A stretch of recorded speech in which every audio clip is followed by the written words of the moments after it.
another edition of Man Cave Classroom. I'm John Heeg. Here's my partner in crime and education, Kevin Kogan. And what we're going to be talking about today is some documents from World War I. And where better to start and get those documents than from the World War I Museum, the digital collection, which is great. You could spend hours in here. You plug stuff in, stuff comes up. And the great thing about their collection as well is that not everything always comes up in a Google search. No. And they have people there that are digitizing documents that come in and day out. And last I heard, they only have about and 2 or 3 educators are always looking for new and better resources to be using in the classroom. And we always borrow ideas from other people. Yeah, like he's absolutely. borrowing my awesome teacher mug today. No, it's mine. It's mine. All right, so let's start here. This is great because we're going to look at quite a few posters when it comes to war recruitment during World War I. And I don't know about you, but with me, when it comes to looking at enlistment posters during World War I or World War II, I don't think you just talk about one. No. Because, first of all, the color pops. Yep. There's so many great images in there. So we're going to analyze some posters, make some connections along the way, and who else knows what comes up. So the United States gets into World War I. Now, certain things that Mr. Kogan and myself would kind of played around with in class, there are going to be certain things you need to win a war. You're going to need the bullets, the bucks, the Band-Aids. What else? Bread. Oh, hold on. Bullets, bucks. Wait, bullets, Band-Aids, bucks. You said bucks twice. Did I say it twice? All right, well, whatever. This kind of breaks it down. Munitions, men, and money. Bullets, bucks, bread, and babes. Oh, the beauties that we use for World War II. Okay, so here we go. So this poster breaks it down really nicely. That kind of taps into what we play on in classroom. So you're going to need munitions, men, and money. So we're going to focus on needing the men when it comes to this particular poster. Now, when it comes to recruiting posters, when you're looking at reasons why people enlist in the military today compared to the past, so much has changed. So there's a lot of them, we're looking at TV commercials that work well. The Marine Corps puts on like a The Few, the Proud Steven Marine. Spielberg epic commercial where, you're going to go overseas, you're going to do this. Some of the incentives that you see is learning another career, being tough, money for college, whatever the case may be. So now in that 2020 mindset, when you look at what the military offers people, money for college, learning another career, the patriotism, being a part of something bigger than yourself, the camaraderie, it's there. It's always been there. But when we look at even certain posters, and I was a little lazy when I was doing a Google search on posters for today, a lot of the posters that if you Google military recruitment posters, they really refer to the past. Because when you look at how the mediums or the medias have changed. And I like how you brought up even before, like, different careers. Right. Because, like, if we're looking at a military poster from World War I, we're certainly not going to see women involved in those posters as people fighting in the war. Right. But even this guy. Different role. This is like almost like portraying what he could do after his career in the military. Absolutely. Looks like it's some sort of scientist experiment. And here's the other there. thing too. Something else that you really don't see too much of the World War I and World War II ones. If you're just looking at this lazy one that I found in a Google image, there's a lot more diversity in here as well. And of course, there's Army, be all you can be. They have their slogans. All right, so let's delve into the past. Here's a famous one. I know you like this one. I do. And what really gets my students with this one is when I start talking about linear perspective. Now, quick history on linear perspective, developed by Renaissance artists coming out of the Middle Ages. Middle Age art was like all two-dimensional, and then the Renaissance artists came around and like, how can we make art pop? And one thing was something called linear perspective. It's a optical illusion that gives a third dimension to paintings. Not only that, it allows the artist to create images where the person, no matter where you're standing, is always looking at you. And I ask my students in class, raise your hand if Uncle Sam is looking at you and pointing at you. And all of a sudden, 30 hands go up. And they start looking around the class. They're like, wait. Exactly. I'm like, all right, so if he's looking at you, get up, go stand somewhere else. And the kids like come up and they're like standing like right. They're like, oh my God, he's still looking at me. Right.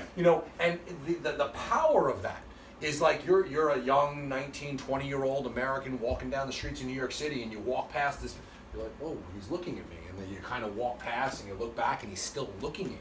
How it's almost like Uncle Sam is staring into your soul, telling him that like, I need you to fight in this war and join the army. So there's two cool things that you just brought up, okay? when you look at today, we have a lot of different mediums to kind of advertise. You have TV, we have radio, that people listen to it. You have social media, you have the internet. The power of art here in World War I, World War II is amazing. The other thing that I think you brought up that's really important when we're looking at these people, looking at these posters, is the audience. You have to think about who they're trying to get to recruit. And Kogan brings up, a 19-year-old male. So now, this is advertising. We have a target audience. We are trying to persuade people. Yep. Now, of course, we have to go back and think about ourselves when 18 or 19 years old. We have to think about like that 18 or 19-year-old guy. What interests us, what kind of gets us thinking and looking, and that's something to consider when you're looking at these posters. So not even that. It's like he used the word advertisement. It's propaganda. It is. It's plain and simple. It's a form of propaganda. It's a positive form of propaganda. Sure. Because by definition, propaganda is anything that is trying to change the way people think or behave. So that's all it is. So here, if we go back for a second, you're trying to change the way a young American male is thinking or behaving about the war. Like, wow, maybe I really should join and sign up. And like, there's 9 different versions of propaganda, and how it's used in advertising today. That's why I'm glad you used that term. Well, I'm glad you're using that as well, and I'm glad I put this other poster in here, because when you're talking about spreading ideas to hurt someone else's cause, all right, look here, Americans, help rid the world of this monster. Yep. And right there, we're going against Germany. We're getting into the war. And it's amazing how many of my students already know. Right. Like, that's Germany. Like, we of know course. from that helmet, that's Germany. Absolutely. It's great. So Uncle Sam, using him in posters works well. You see him again. Hey, don't wait for the draft. If you're an 18 or 19-year-old or you're 17, there's a good chance you're going to be drafted. So what they're encouraging here is, hey, don't wait for it. Your number's going to be up soon. Volunteer instead of being voluntold. Military term, by the way. So we talk about hurting, spreading ideas to help your cause and hurt another cause. And again, I like this particular one because it's like, what do we have on fire in the background? Oh yeah, church. We have like a church being blown up on fire. 2 children, 1 dead, 1 bleeding. Looks like the hands are cut off. Oh my gosh. And the German Kaiser dragging this bloody woman out of a church. I mean, what better way to pull on the heartstrings of a young American man in the 19 teens to like, oh my God, I gotta go fight to defend my country, to defend my women, to defend my religion, my Christianity. You're getting people angry. Yeah. I mean, you use it. I mean, the power of art and emotion when you're putting them in here. I mean, I love these things. This is great. I love this one. And we'll just let that sink in and list. I love how they use the foreground and the background is on which side of the window are you? Now, have you used this building with your students? I have not used this. Okay, so I've seen this. There's a couple of people's names that I've seen analyze this with certain things I've done. Christopher Hamner comes in mind, great military historian. However, when you look here, if he's looking in the background, and of course, on which side of the window are you? There's a question. Are you going to get involved? Are you not going to get involved? And then, I'm looking at this for the first time, and I'm almost looking at like the contrast, coloring of this. How our soldiers are out here bathed in sunlight. Yep. And the man who is not volunteering, who has not signed up, is inside in the darkness. Right. And light versus dark is something I bring up all the time in class. Love it. Good versus evil, when we go like the Star Wars reference of like the Jedi and the Sith, or even just like, light knowledge and dark ignorance. Right. That's a great use of contrast here that this particular artist used on this one. I like it. And then of course, again, your target audience. These are young men. Do you want to be the guy that lives the rest of his life with regret? Posters like this are going to speak differently to guys in their 40s versus guys in their late teens. Yeah. It's definitely going to. And what do young men love? Oh, God, they like to fight. They like women. Oh! They like opportunities. They like young women. Of course. So I wonder if there's going to be like a particular piece of propaganda here that has a pretty young woman. I think they use questioning. They absolutely questioning use it. the man's manhood. They absolutely use it. Yeah. And the thing, you're bringing up manhood, right? Let's look here. We'll circle back to the whole manhood thing. So when we're looking here, what will your answer be when your boy asks you, Father, what did you do to help when Britain fought for freedom in 1915. Enlist now. And like, again, you know, we're using contrast here. We're using shot. We can't really see the face, but you could totally see his thought process. He's like, "Wow, son, I don't know what's going on." And look at the boy. Yeah. How's he dressed? Looks like a Boy Scout. Yeah, dressed in a Boy Scout uniform. He's got like I would assume this is like their little whistle here, right, carrying a flag, and he's like, "Hey, Dad, I'm part of an organization that's going to serve my country." And they Why preach patriotism, loyalty, dedication, Absolutely. stepping up, integrity. He's like, "I'm doing it, Dad. I'm Woo! 12. Why aren't you?" Wow, man, that's gonna sink deep. Anything else? No, I think we killed it with that one. Here's the one I was. Here we go. Yeah. Here we go. Gee, I wish I were a man. I'd join the Navy, Naval Reserve, or the Coast Guard. So here we have a pretty young lady dressed in as a sailor, saying, you know, I'd fight for my country if I could. Basically, why aren't you? Right. They're calling out this advertisement. This piece of propaganda is calling out a young man. Right. Like, you're not a man if you don't sign up and fight in the military. You're a wimp. Yeah, basically. And you know, you played sports, I played sports. When you're in your late teens and you're playing on a sport, you know, and oh, you're a wimp. I'm a wimp? Come on, let's go. Yeah, let's go. You say that to us now on our I'm a wimp? Whatever. Give me another cup of coffee. And, you know, again, the poster is speaking to that particular audience. Target audience. That's going to work on them. What do you mean I'm a wimp? Let's go. Yep. So that's great. I love this one. Hold on, let me grab out my eyes. Oh, yeah. You know, he does the reading. Now, I was looking at this last night. I had some thoughts. I'll read it and I'll share it with you. And hopefully I don't screw it up because I'm reading it from the side. To the women of Britain, you have read what the Germans have done in Belgium. Have you thought what they would do if they invaded this country?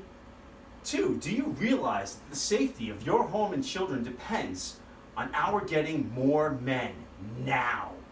3, do you realize that the one word go from you may send another man to fight for our king and country? 4, when the war is over and someone asks your husband or your son what he did in the Great War, is he to hang his head because you would not let him go? Won't you help and send a man to join the army today?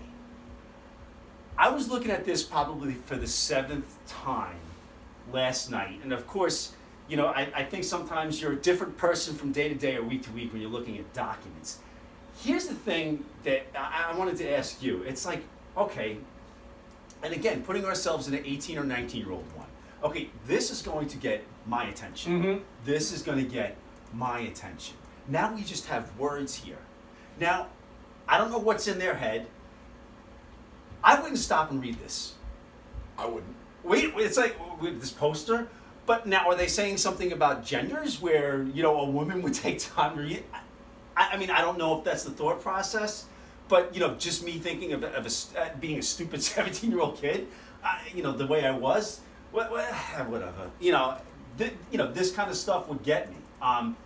You kind of wonder if they were tailoring it to that audience. Absolutely. I mean, really. I would almost question if this is going to be on a poster Yeah. or in some sort of magazine. Yeah. You know, and I mean, you're married, I'm married. We do what our wives tell us. Right? That's so true. So it's like... So you do whatever you can to get a date, and then when you marry them, you're doing whatever they say just to live and breathe every day. Yeah. You know, so they're A lot of calling truth to that. This is calling on the woman's patriotism. Yes. You know, basically knowing what the Germans were doing in Belgium. And if we go back to that other picture Right. from before, you know, it's like, well, it's like, honey, do you want this to happen to me? Right. Well, I can't fight, so you better sign up and fight. Right. Is that going to be me? Exactly. And you're constantly flooding them with this information. So now that they take that and they go, do you want that to be me? Go off. And it's, whew. It is tough to be a guy in this, you know, during this time period. Yeah. Really tough. And then the other thing was that, you know, in England, I remember we were talking about this, you know, if you were a guy out in public and you weren't in a military uniform, you know, a woman would come to you with a white feather, like, you know, you're a coward for not enlisting. Yep. Another source I read, you know, a woman gave a young man who was not in uniform a white feather, kind of indicating that you're a coward, you're not enlisting. He goes, no, I'm in, I'm just not in uniform. Yeah, that's what they all say. It's like, oh my gosh. Anything else you want to add to this? I love, you can't just do one poster. Again, I think. go check out the World War I Museum's resources on this. There is more. I mean, it's just we could have sat here for 3 hours analyzing. This is what thousands of pieces of propaganda. This thing goes on longer, but this is just like. All right. Well, thank you very much for watching. Be sure to follow us. We're constantly putting stuff out there on Twitter, Man Cave Classroom. We're also on Instagram. Sometimes we'll send our behind-the-scenes photos of what goes on in this low-production Man Cave Classroom here. Also, subscribe to us on YouTube. And that's pretty much it. Thanks for watching. Be good to yourself and each other.